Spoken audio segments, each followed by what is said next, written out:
Okay, so funding opportunities for graduate study. This is my contact info. Feel free to contact me anytime during your search for funding, even if you're not going to UCLA or a University of California campus. My goal is to have you be smarter than I was when I was looking for, when I was going to grad school, because I didn't know about any of the funding. So a lot of it was put on loans. However, I did find a scholarship on campus, but I'll tell you how to look for that as well. So at least these 4 takeaways. I know it's like I say, the last day. You've done a lot of work. You've listened to presentations. You've given your presentation, and so congratulations on all of that. You should go to as many of these sessions as possible, because what you learn and what you retain differs depending on where you are in the process, your energy level. If you're not a morning person like I'm not, I'm more of an afternoon person. So I would do better learning in the afternoon.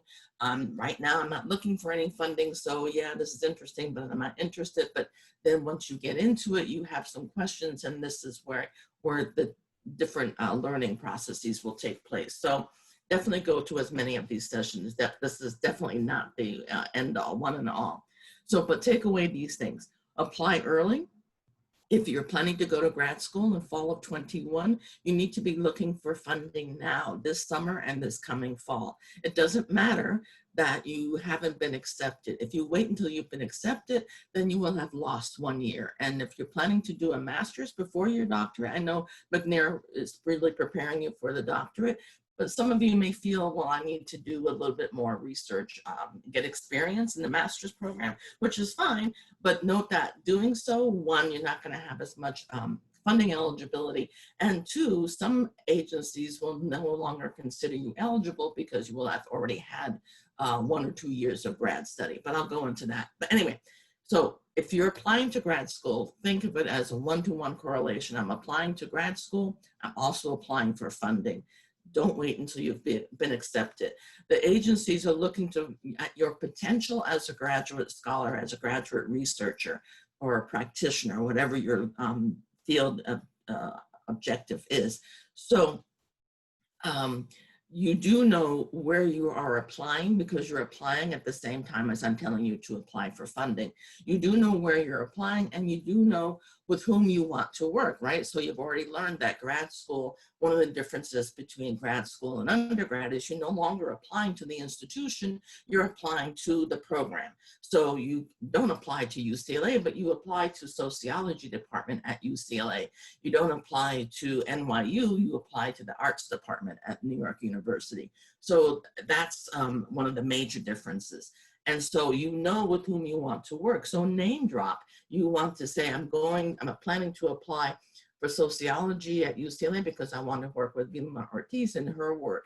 I want to apply to arts at NYU because I want to work with Professor so-and-so and her work. And so you want to explain why you want to show the agency that you have breadth of possibilities, so that when they do fund you, you'll be able to use it wherever. So if you just say, I want to go to, sociology at UCLA, that's really narrowing your possibilities, because what if you don't get into UCLA and you get the funding? You're not going to be able to defer it. It's very rare for extramural agencies to defer the funding. So 3rd, there is no one list of fellowships. What you're eligible for depends on you, whether you're male or female, for example, your degree objective, your field of study. And so that's something to take into consideration. So this presentation offers you tips and resources to help you find funding.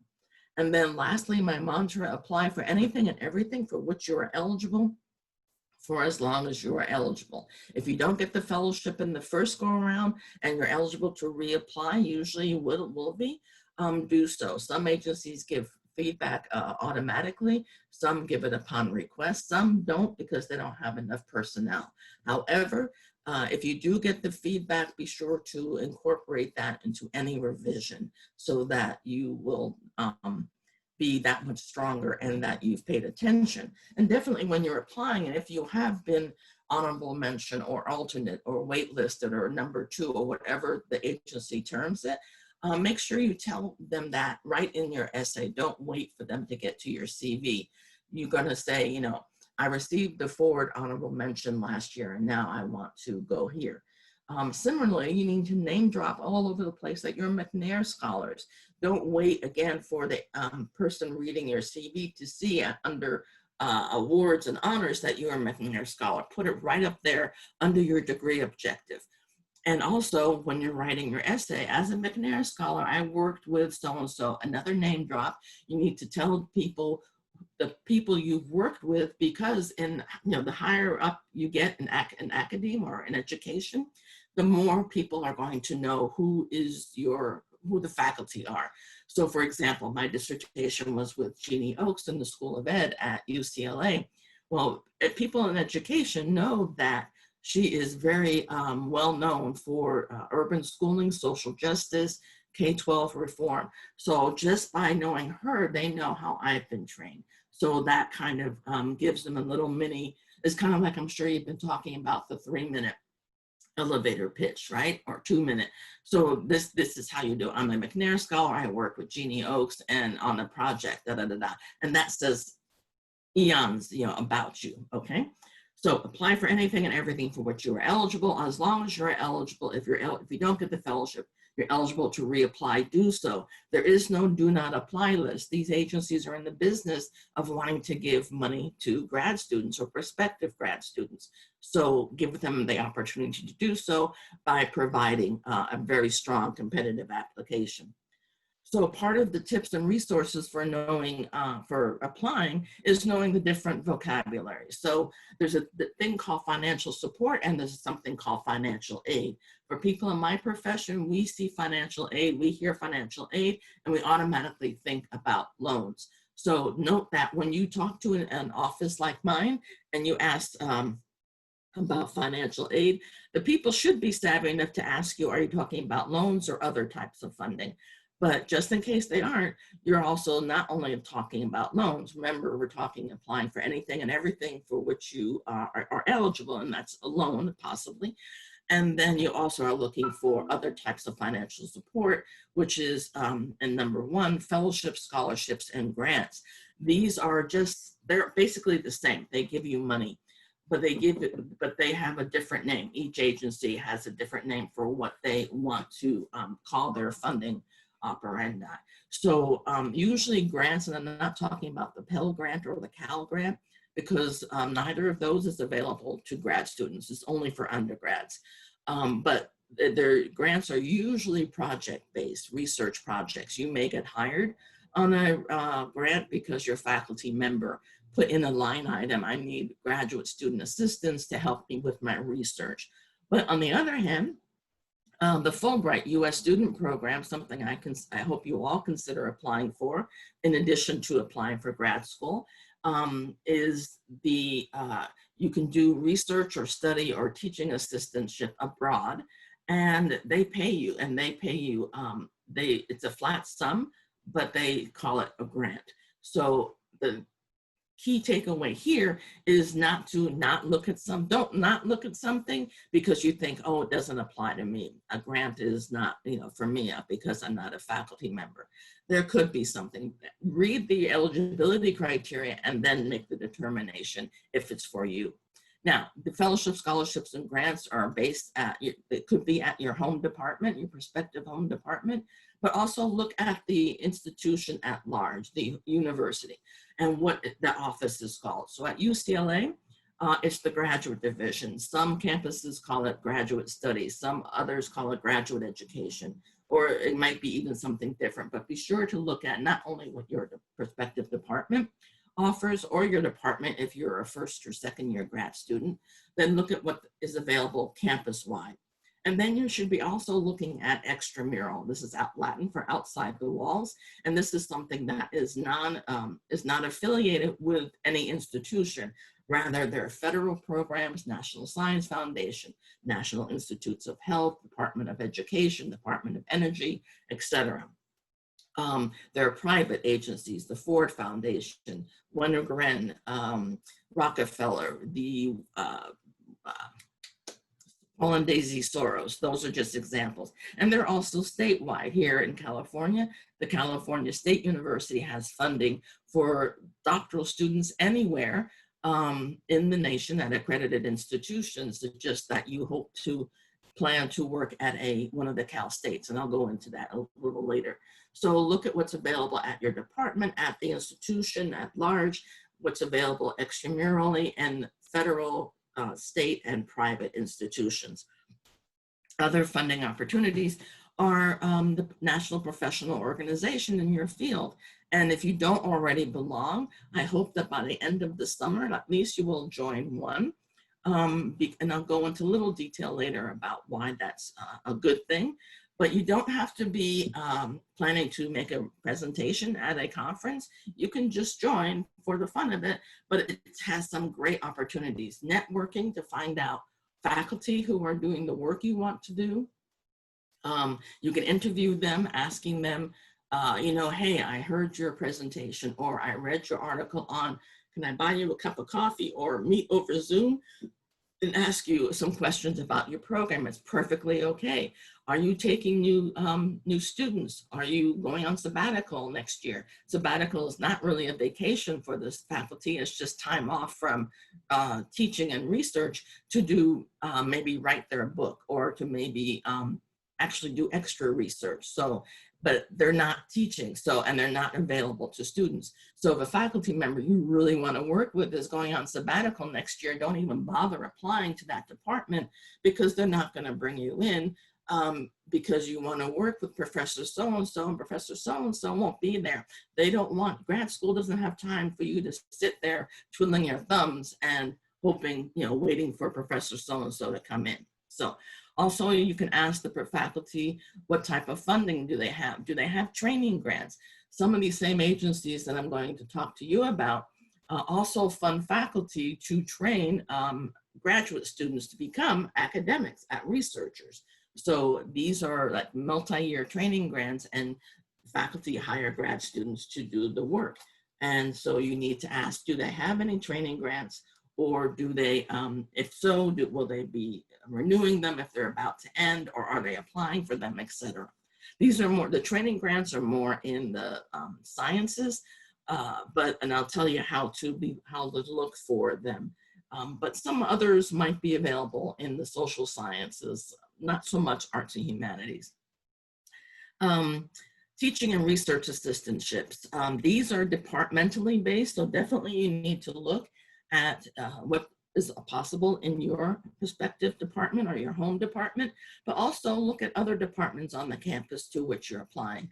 Do you speak a language that is taught at the institution? If so, go to that department and ask if they need any more TAs.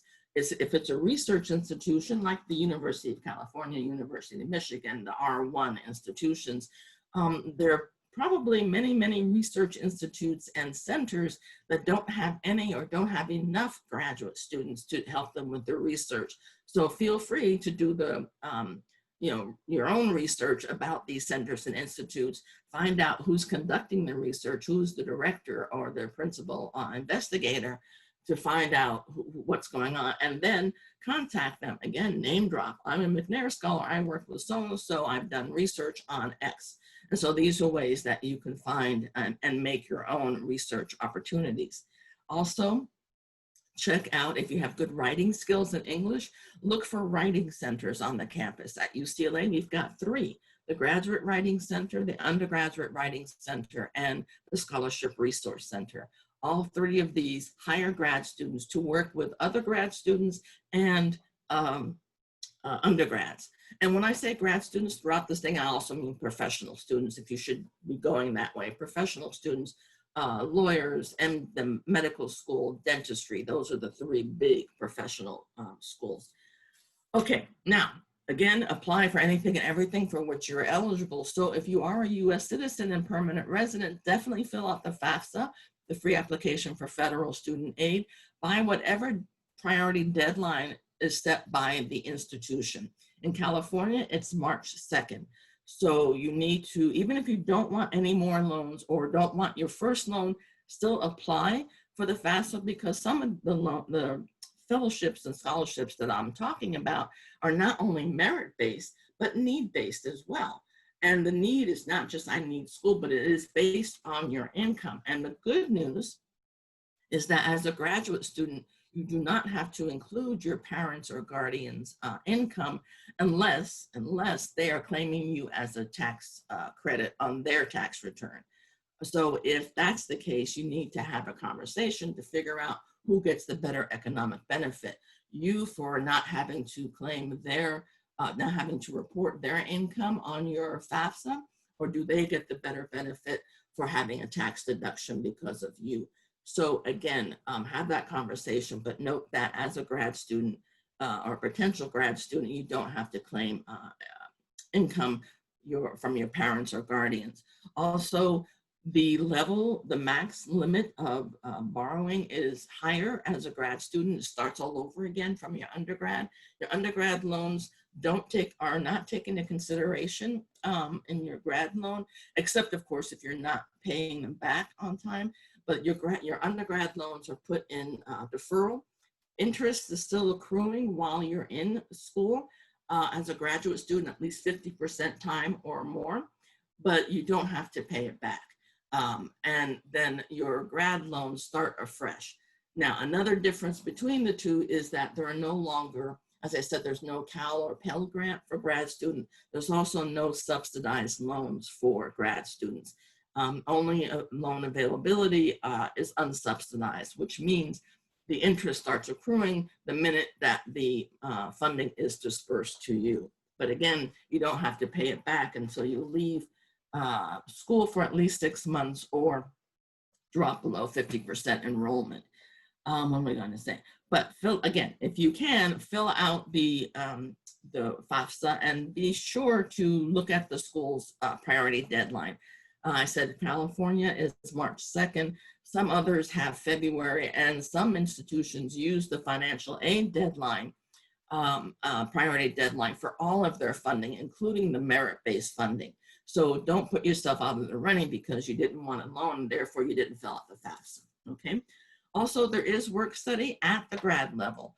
And those of you who are familiar with work study at the undergrad level, it's the same thing. You're more marketable for a job if you have work study because the program pays 50% of your salary, whereas if you don't have work study, the employer has to pay 100%.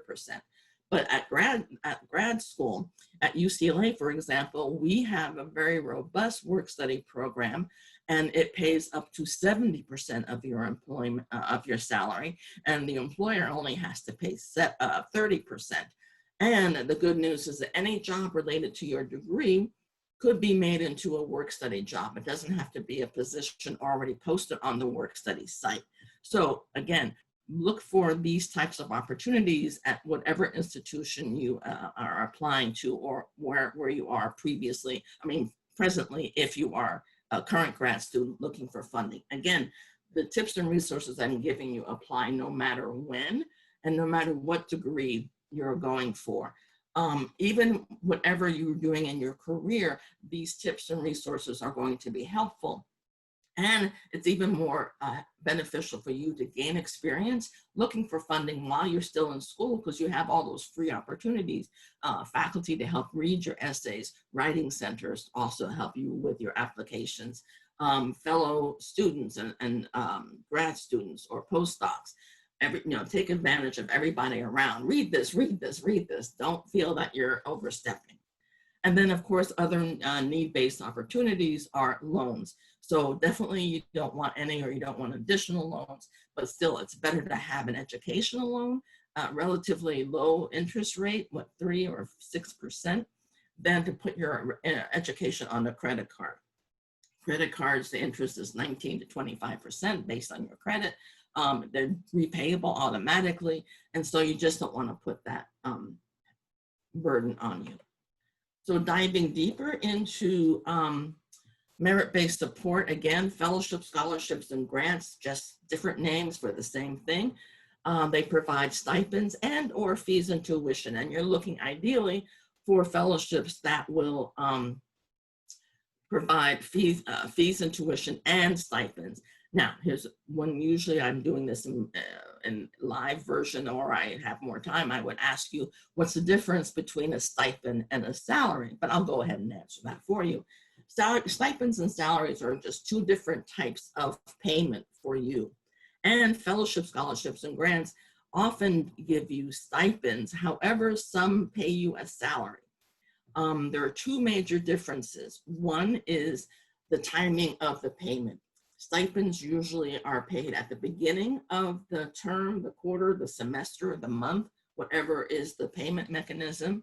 Salaries are paid after the fact. You do the work first, and then every week, every 2 weeks, every month, depending on the payroll system, you get paid.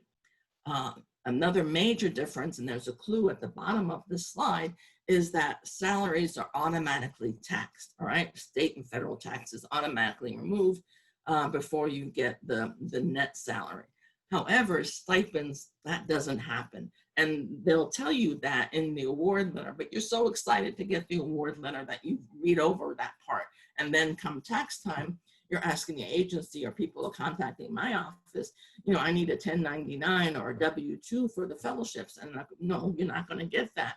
It is your responsibility to keep track, keep a documentation of all the offer letters or the contracts that you've received. If it's from your department, they've offered you admission, and they say, we're going to also give you a teaching assistantship at X salary over X amount of months or terms, and then that's the only thing you're going to get. Now, I'm sorry, the TA-ship is a job, so you will get a W-2 on that. But if they say we're giving you a fellowship in the amount of $25,000, $30,000, that's not going to give you anything. You will get a thing called 1098-T, but please don't use that to report as your income, because that includes tuition and fee payments. And tuition and fee payments are not taxable because they are cost of education. And I know I'm throwing a lot at you in this very short time, but we'll have time for questions, and also you can email me later on if you have other questions or questions that you think of later. So stipends are subject to taxation. It is your responsibility to figure out, do I need to pay taxes on it? Particularly if you take a gap year or two before you go to grad school, and then that term, you fill out the FAFSA, and the FAFSA is based on your full-time income from the previous year, and plus maybe the current year. And then you've worked full-time January through, say, August, and then September, October, you're now a relatively poor graduate student, and you get this stipend of maybe $8,000 of part of your academic year.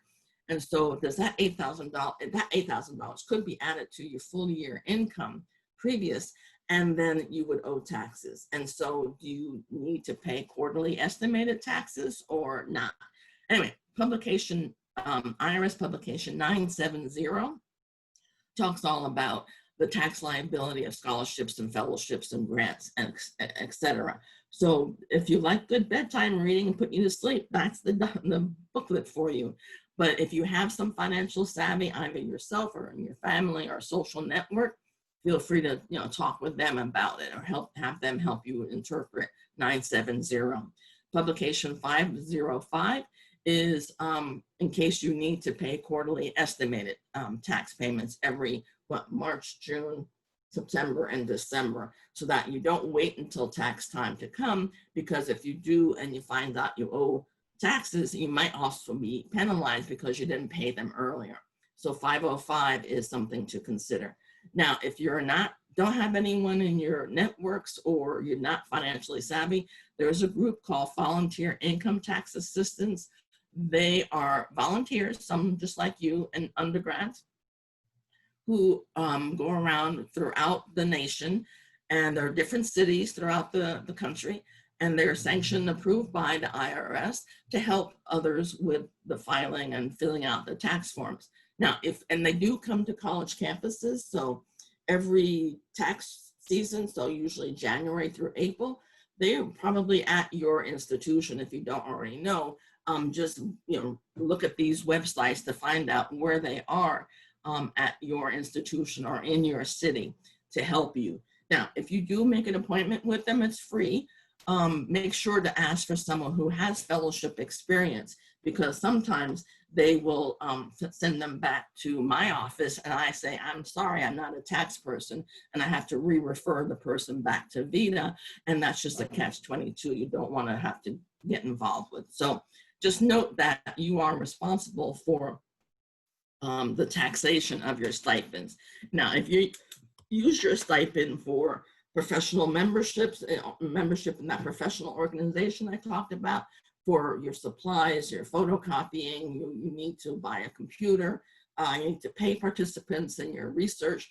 All of those are possibly considered cost of education.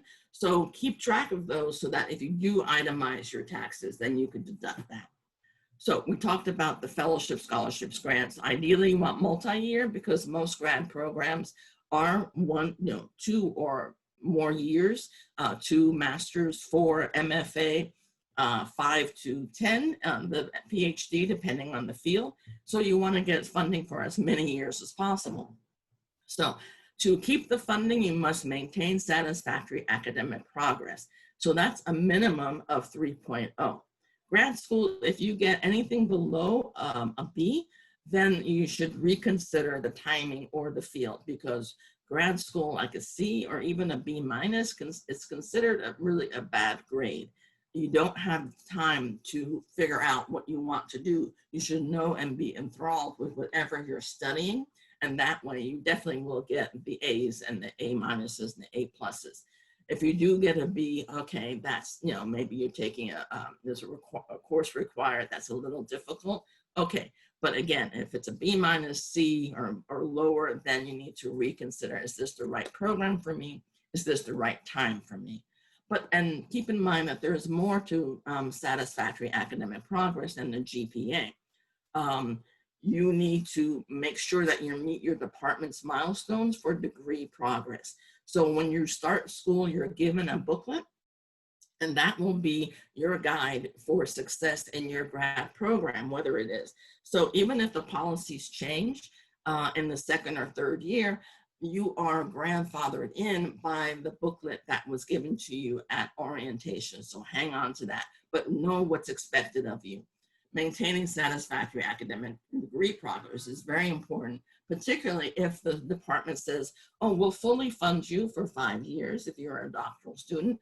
That could be a fellowship in the 1st year and then teaching assistant positions in the following 4 years.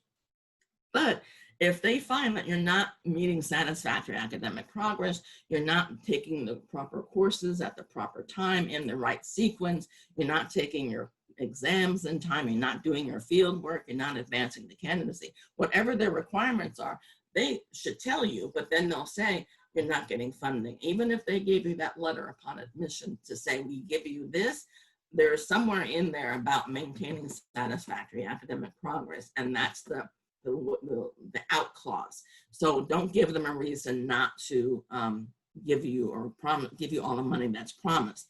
But also, some departments have a higher GPA. Some have 3.5, some have 3.75. So again, be wary, be aware of what the department is requiring.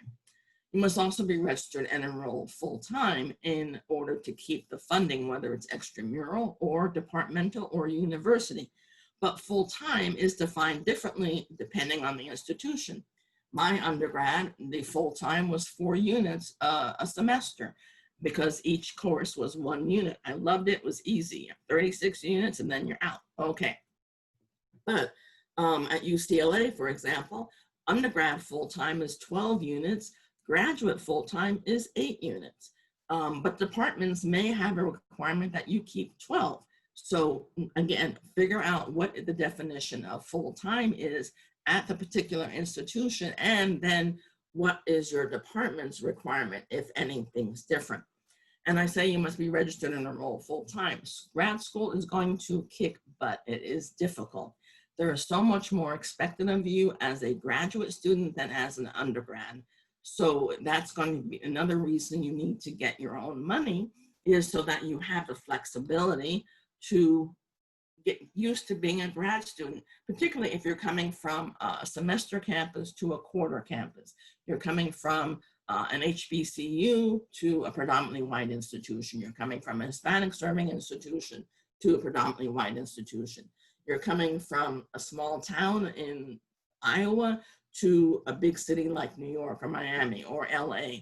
All these things, not only the academic cultural issues that are going to be hitting you, but all these socio-cultural ones as well.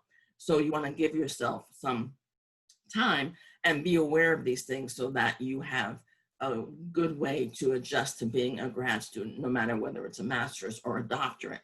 Now, life happens, particularly if you have a spouse or dependents, and they have to be on board with your graduate study as well, because they're going to wonder, why are you devoting time to these books and these papers and conferences and study groups when you should be cooking me dinner? That all kind of, in my doctoral program, we had a few married couples, and a couple really were on the verge of divorce because of these issues. So make sure your family is on board with your grad work. But life happens. Sometimes you may need to drop out or stop out because you need to, help financially a sibling or parents or grandparents.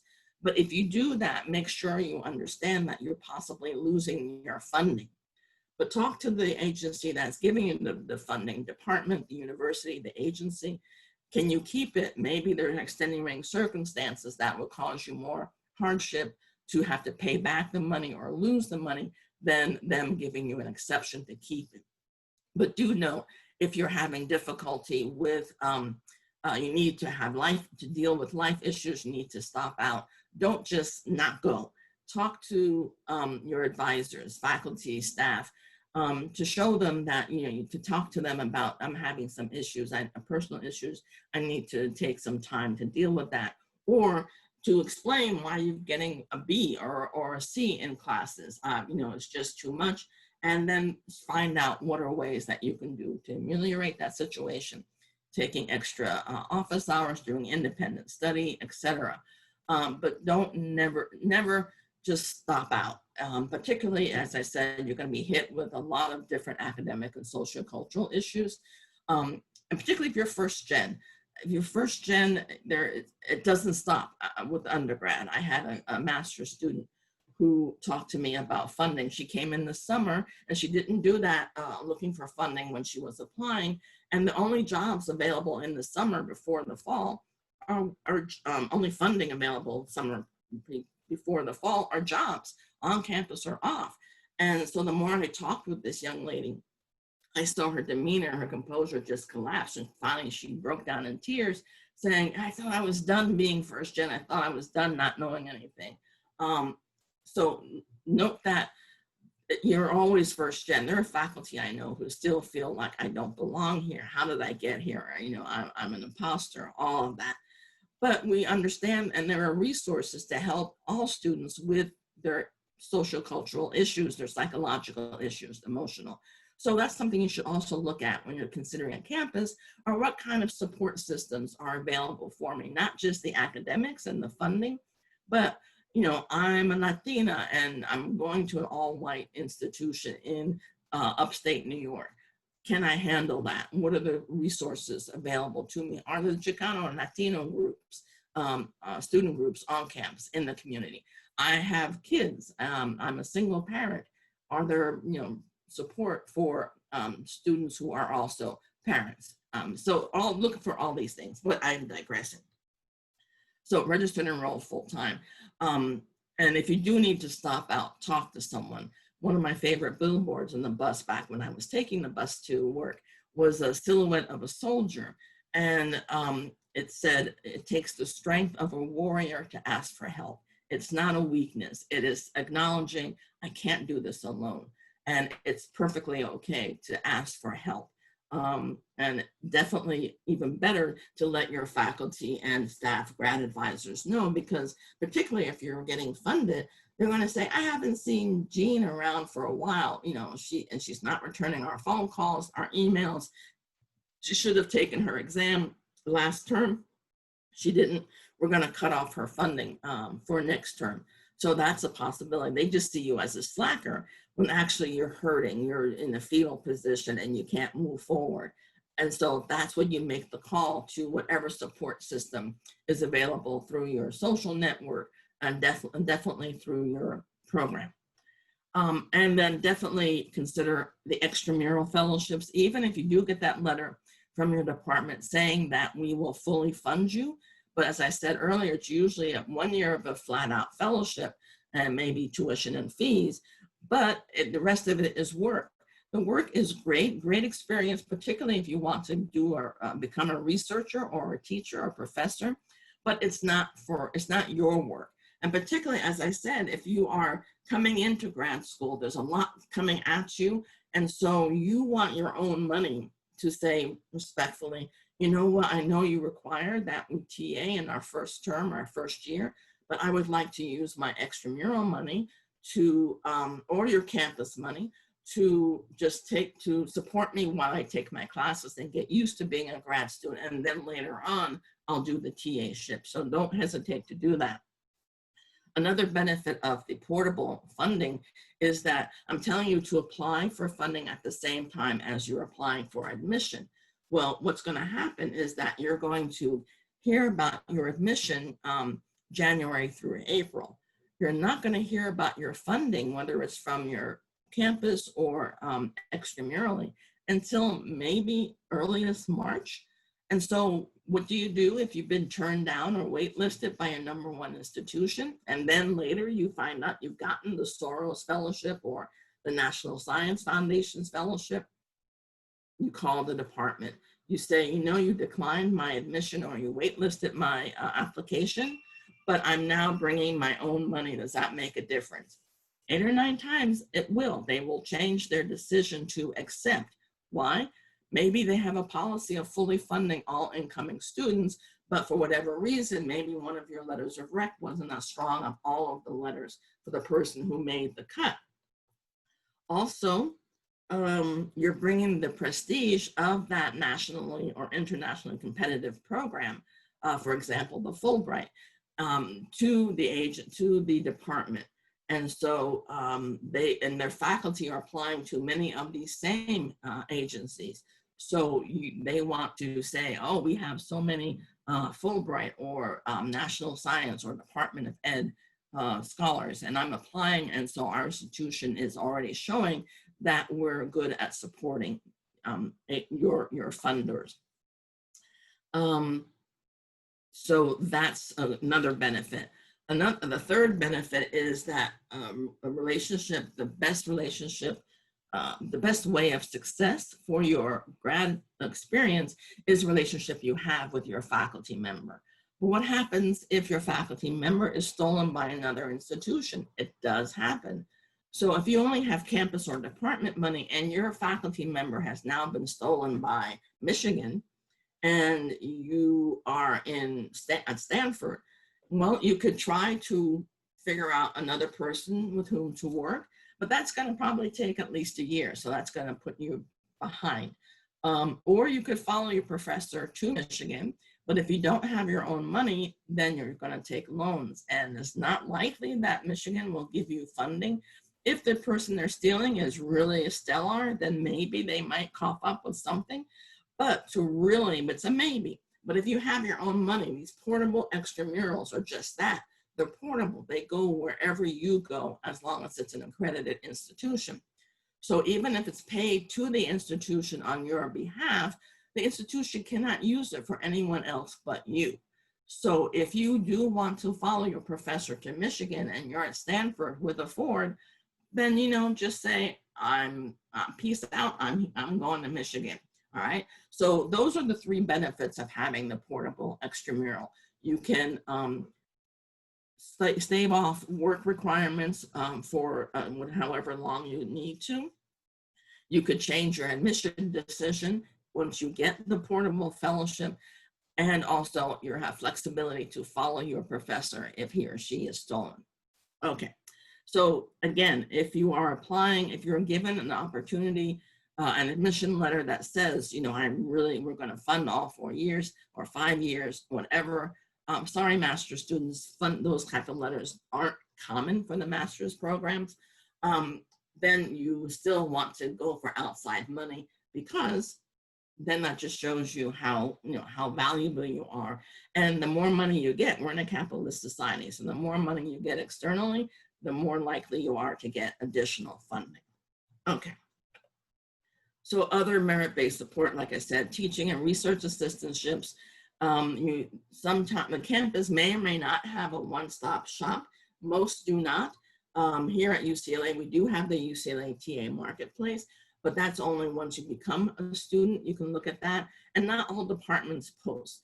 The Marketplace at UCLA is for current openings, but the TAs, and we have a site on our website, the grad division site, where departments list anticipated openings. And then of course you need to go contact the department to figure out, to present yourself and ask if they need your expertise. Don't worry if they say we only hire our doctoral students or we only hire our own students. That's fine. You have plenty of other options. And again, if you are, say, a chemistry major as an undergrad, and then you're going to grad school for biochem or chemical engineering, go back to the chemistry department, or go to the chemistry department at that institution and say, I was a chemistry undergrad major. Do you need TAs? And so those are the kinds of opportunities you can make yourself. And this is where I talked about the URLs, the websites for the research centers, institutes. At UCLA, we have the Institute of American Cultures, which is the umbrella organization for the 4 ethnic studies groups at UCLA. Excuse me. So even if you don't have to be a member of the ethnic community that you're approaching, if your research or your practice is related to that community, then you should look at, possibly working there as a research assistant, or even getting some funding from them. And these titles on this slide, in the University of California system, they're called academic apprentice titles. And if you're hired at 10 hours a week or more for the entire term, then the bulk of your in-state fees are paid. So I say this, so look for these other opportunities at whatever campus you're looking at. Do they have positions that if you're hired at a certain percentage of time, they will pay the bulk of your fees or tuition? And similarly, if you do consider moving outside your current state for grad school, particularly if you're going into the sociocultural issues like ethnic studies, American studies. If you're in California, I'm from New York City, so I highly recommend students leaving California, going to Miami, New York, Chicago, Philadelphia, other ethnically diverse cities to get a different experience, because what's going on in California is so different than what goes on in those other states. And you can always come back, right? It's only going to be 2 years or 5 years. And time passes really quickly. Remember how long it was between your 5th and 6th birthdays, and now how quickly it was between your 19th and your 20th. And the more enthralled you are with your grad practice, time is going to pass even more quickly. It'll be 5 years before you know it. So, it's not an end all be all. If you're able to leave family and social network to study out of state, then definitely consider doing so. Okay, so need-based support, again, if you're eligible, apply for the FAFSA. If you're a California AB 540 student or undocumented student, you should fill out the California DREAM application. If you're an undocumented student in any other state or planning to go to school in any other state, check out to see what they have available for undocumented students. DACA students, you're able to work. Here in California, AB 540 can receive state funds.